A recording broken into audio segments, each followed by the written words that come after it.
Almost every big company in America claims that innovation is in its DNA, yet very few established corporations are truly innovative. So what are the challenges that big companies face in trying to promote innovation? When does it make sense to experiment? And how can corporations overcome established processes and attitudes? Welcome to a special edition of The Big Question, the monthly video series from Capital Ideas at Chicago booth, filmed for the first time in front of a studio audience at the Gleacher Center in downtown Chicago as part of Chicago Booth's annual management conference. I'm Hal Weitzman, and as usual, I'm joined by an expert panel.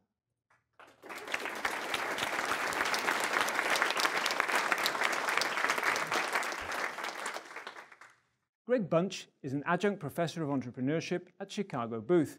He's the founder of Masterplan, a strategy consulting firm whose clients include American Express, Harley-Davidson, Hewlett-Packard, and McDonald's.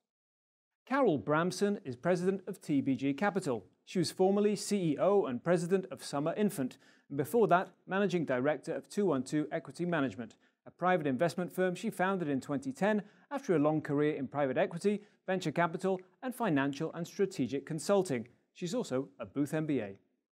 Michael Gibbs is clinical professor of economics and faculty director of the executive MBA program at Chicago Booth. He's an expert in the economics of human resources and in organizational design, and the co-author of Personnel Economics in Practice. And Jeff Wilcoxon is Senior Manager for Insight and Innovation at General Motors. He's also the founder and co-owner of Bobtail Ice Cream, a company he started in 2004 as a Chicago Booth MBA student after participating in the New Venture Challenge, Booth's business launch program. Panel, welcome to The Big Question.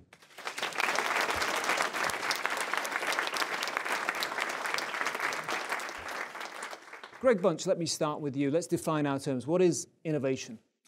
That's a great question, Hal, and it is all about defining terms. Several years ago, I was working with a consumer packaged goods corporation that all of you would know. The CEO announced to Wall Street, "We will be innovative," and then went to all the division heads and said, "Thou shalt be innovative." One of the most senior members of the team came to me privately and said, "I'll be retiring now." And I said, "Why?" And he said, "I've had a whole career of pushing trees into factories and products popping out. I do it really efficiently. I don't have a clue how to innovate." And I realized that he defined innovation as disruptive, game-changing, all the big buzzwords of today, and that wasn't his skill set. A little later, I was working with another very well-known global corporation that is famous for quick-serve restaurants. We were doing an innovation project, and a senior executive kicked it off by saying, "I want to define innovation for you." He says, "It's not an innovation until it sells in our restaurants." So I found that a more helpful way to think about it, and out of that, I've got a fairly simple definition. Innovation is adding to or subtracting from something in order to benefit someone. It's not about disruption as such. It's about adding to, subtracting from something to benefit someone, a customer, an employee, shareholder. Okay, that's a nice working definition. Jeff Wilcoxon, you're actually hired by General Motors to be the innovation guy. So how do you define innovation at GM? It's interesting. I think the simplest definition that I've come across is significant positive change. So a lot of people claim innovation from small incremental steps, which are just minor improvements, like changing color or something like that, like we were discussing earlier. And I think there's two keys to that. The word significant points to two things. One of them is not incremental, and the other one is, as Greg said, commercializable. Okay. Carol Bramson, why is it so hard for big companies to innovate? Well, I think that in my experience, there have been three main factors that have come up time and time again. The first of which is resource allocation. Because if you're changing the cultural dynamic within a corporation to try and become more innovative, and you don't assign specific resources to that activity, and that's both in the form of people and money, then they're fighting the day-to-day obligations and not allocating the sufficient amount of time to truly be successful there. So has GM done the right thing in saying to Jeff, you're the innovation guy? Absolutely, in my opinion. Okay. Yeah. You were going to say two other things. You said two other things. A culture that is accepting of risk-taking. Because if you're not permitting the organization and the people to try new things, then you're truly not experiencing the potential for disruptive innovation and the growth that can come alongside that. So allowing the organization to allow for risk-taking and testing things is really of critical importance. And then the third item is resource allocation and stepping outside your comfort zone. So innovation is usually occurring because there's a dramatic change in the industry, the marketplace, or perhaps the demographic characteristics.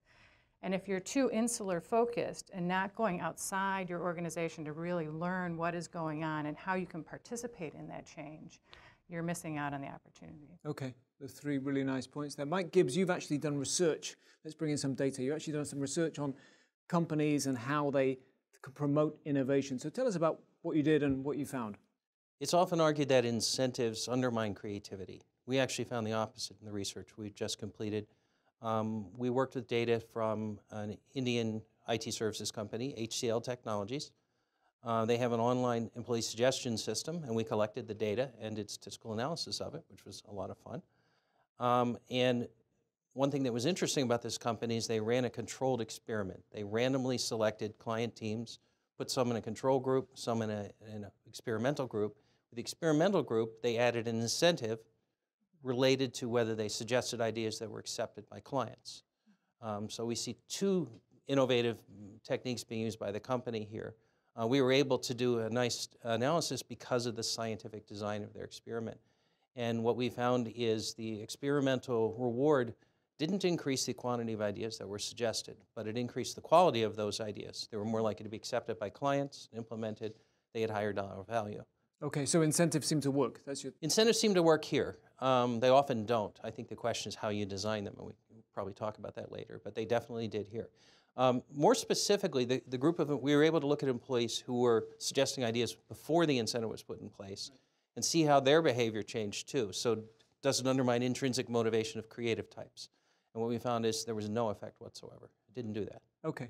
Does that seem to work in GM, Jeff? I mean, is that the way to get employees to bring out their new ideas?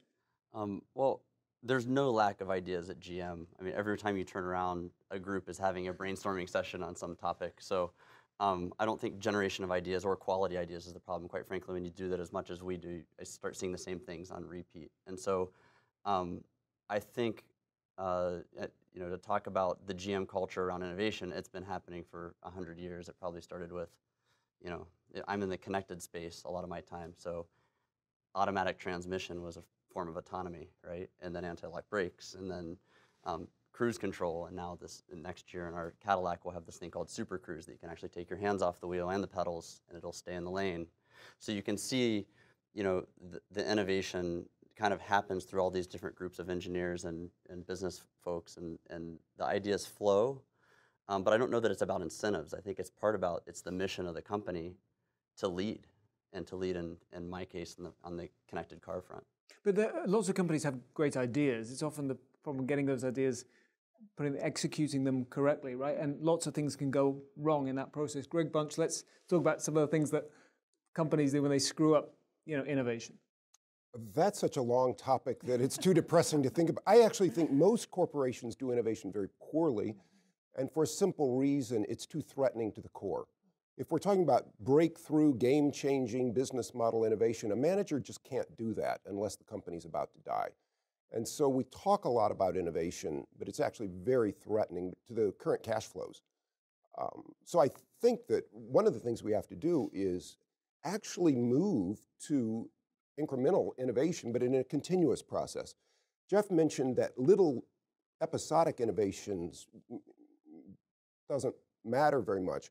But I've seen a case where a company of 900 employees had a huge process of innovation where they went from 17 days from order to delivery and got it down to 2 hours. And they still think they have another 136 minutes to get out of the problem. In the process, they went from 6 implemented suggestions to 34,000 implemented suggestions last year, and the workforce is only 900 people. So when you... And those suggestions came from their own employees? Came from their own employees. They were implemented. And in fact, when you talk to the CEO of this company, he will say when he started this process several years ago, the 6 implemented suggestions were all implemented by one guy in the factory, and people got movie tickets if their idea was implemented. He said, now if someone comes up with an idea, they better implement it. Some get escalated up, but they don't get movie tickets anymore. There's an intrinsic reward of a job well done. There's a lot more I could tell you, but I don't want to dominate. But so I think that most companies, the short answer is I think most companies just innovate very poorly because it's too threatening. Right. Because they think of innovation the way a venture capitalist or an entrepreneur thinks of innovation, which is disrupt the business model. A manager can't do that. So when we think, could we innovate continuously with the customer in mind, the shareholder in mind, the employee in mind, that leads to a radical form of innovation that a manager can do. Yeah, I'd like to clarify real quick on the incrementalism. I agree that a lot of small steps can lead to a great outcome. I think the mistake a lot of large corporations make is they give people credit or incentives around the baby step being called innovation. So I think it's fine to do baby steps, and quite frankly, it's hard to find examples of innovation that didn't have a whole lot of failure along the way in small steps. But if your goal isn't something a little bit more disruptive than, you know, the next incremental step, then you end up in that jam. Mike Gibbs? Yeah, I'd like to agree with that. It's very easy to destroy innovation with incentives. You know, in the context of HCL, the company I studied, give a reward for suggesting ideas. All of a sudden, you'll have a database full of ideas. I think we should paint the walls pink. You know, they're meaningless. What they did was a little more sophisticated. They rewarded outcomes. In particular, the client accepts and implements the idea. And that's very similar to what you said and what you had said earlier. And I think on that, having specific measurable objectives that you're guiding towards in your innovation activity is an important characteristic so that you can actually have tangible results that you can point to. Sometimes that's in the form of revenues generated from truly new products. It might be the profit margins that you earn because those products are so differentiated that you're more value-based pricing than where you might otherwise be. So I think that's an important characteristic as well. Okay, and Jeff, you touched on another really important point, which was failure. Right? Do companies give their employees enough space to fail, to try and fail?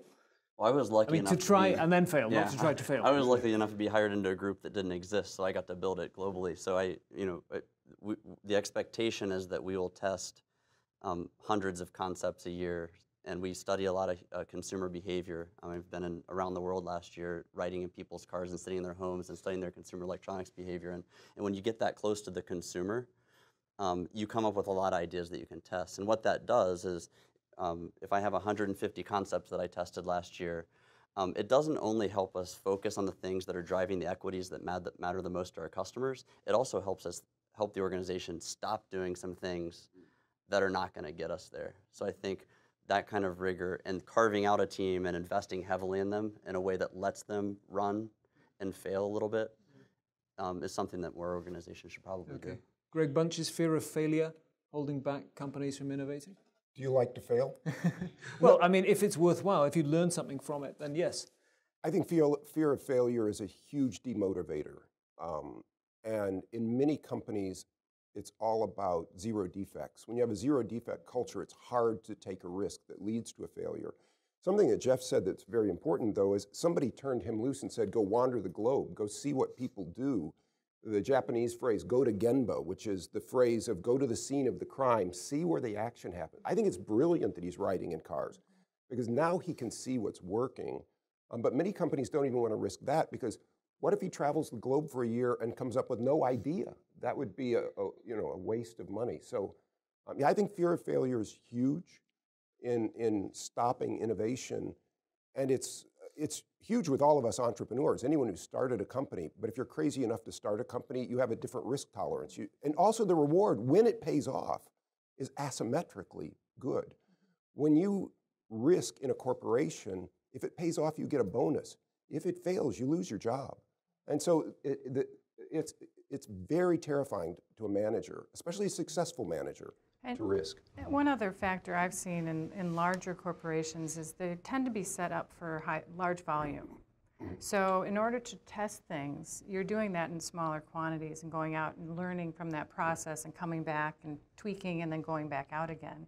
And if you don't build that into your culture and you're always focused on these, $100,000, $200,000 volume pieces, you're not going to have the opportunity to fail and learn and innovate. And I see that as a roadblock in a lot of the large corporations. I was going to say, I've lived both sides of that, right? When I'm running an ice cream shop at, up in Lakeview with an ice cream machine there, and our customers come in and say, you should make this flavor, we just make it, right? And you can test and learn real time, literally day to day.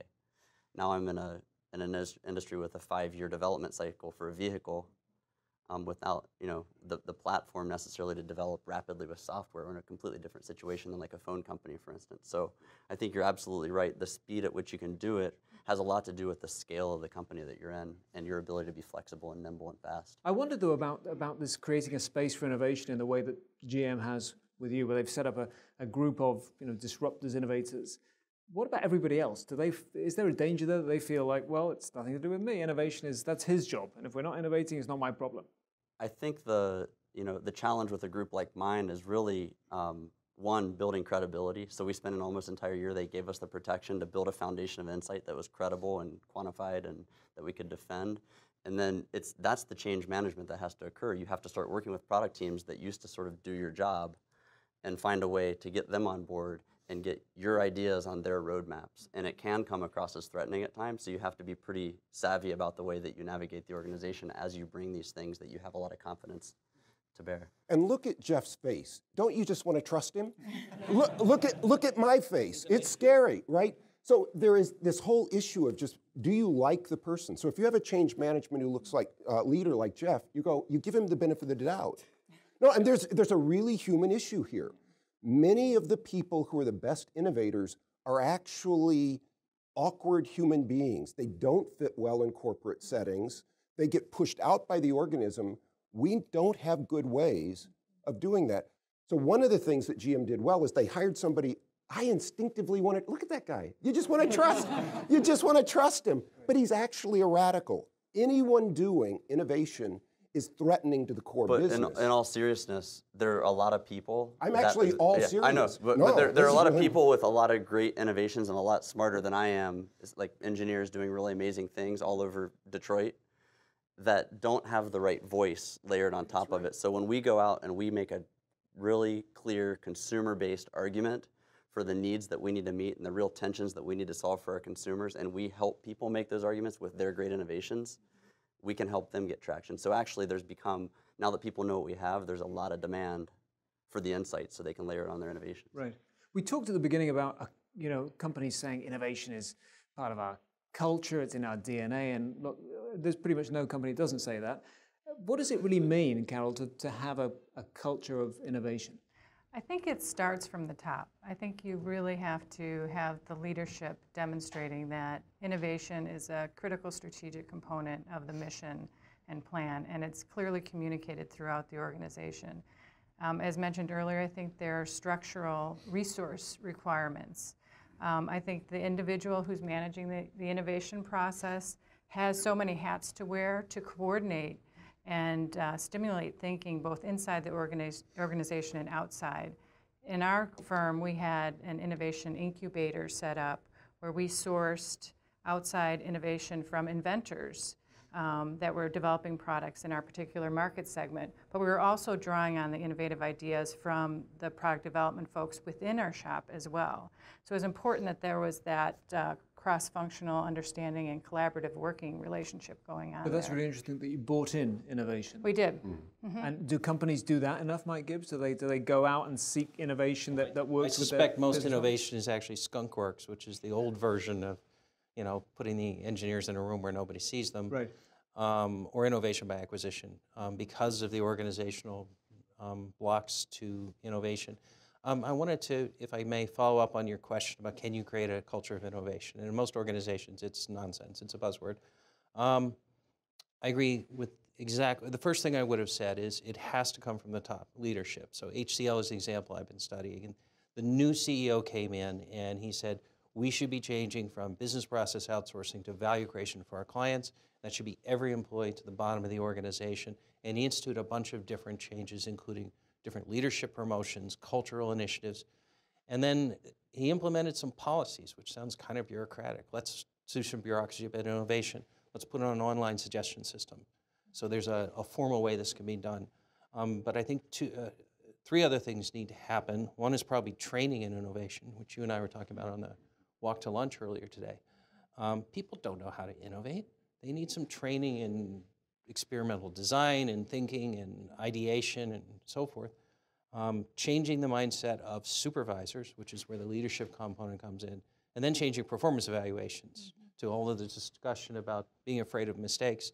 One of the main reasons I'm afraid of a mistake is because my boss might say, I want you to take some chances and make some mistakes, but I'm probably going to get punished for it in December anyway. You talked about buying innovation from outside, buying startups, and we think of startups as being where all the innovation is really happening, but is there something that a big company, Jeff Wilcox, you work for a huge organization, is there some capacity, some resources that that company has that a startup doesn't have that actually could be good for developing innovation? Yeah, absolutely. I mean, I'm in a group called Global Connected Global Connected Customer Experience, and what we do is focus on all the connected experiences for our vehicles. A few years ago, that didn't exist, right? And so now, as we hone in on this, they've resourced us differently. As a result, some other parts of the organization have lost some resources. But that allocation to this and carving us out is good. Now, we have had connected cars for over 18 years because of OnStar. So we have a huge back office. We have a P&L. So we actually can profitably fund ourselves as we do this. So we're already kind of carved out in that nature. Now, there are some initiatives that if you let the current path just take its incremental approach, someone might come in and disrupt. And those are the ones that I think are more ripe for someone to say, you know what, we're going to take more of a VC model on this. We're going to carve out this particular initiative, and we're going to let them run for 3 years with it and see if there's a new business model or a new service or new something that's not just about selling cars. And there are a couple instances of that as well. Okay. Well, we are going to do something very innovative for the big question, which is go to our audience that we have who've been waiting extremely patiently. And we're going to ask you what questions you have for the panel.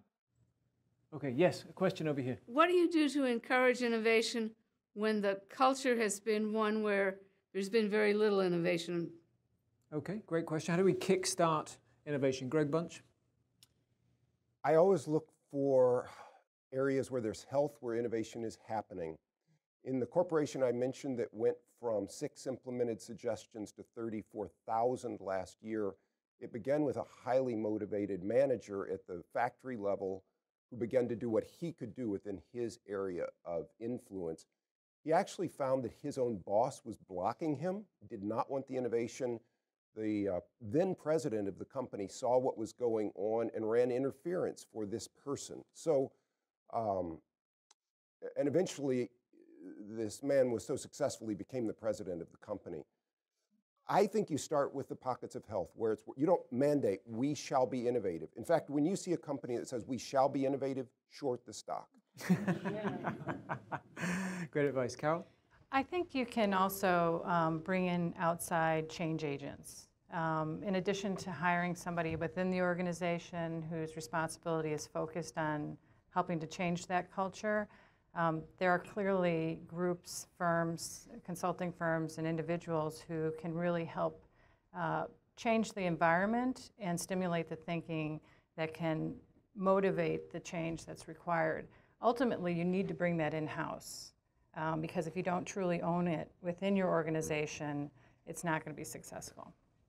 Okay, Mike? Look for pain points. I would challenge your employees specifically, ask them to go and look for problems, which they may be their own frustrations with how things are done, and they've been reluctant to say anything about it. Might be their customers or partners they're working with. I would challenge them to collect data.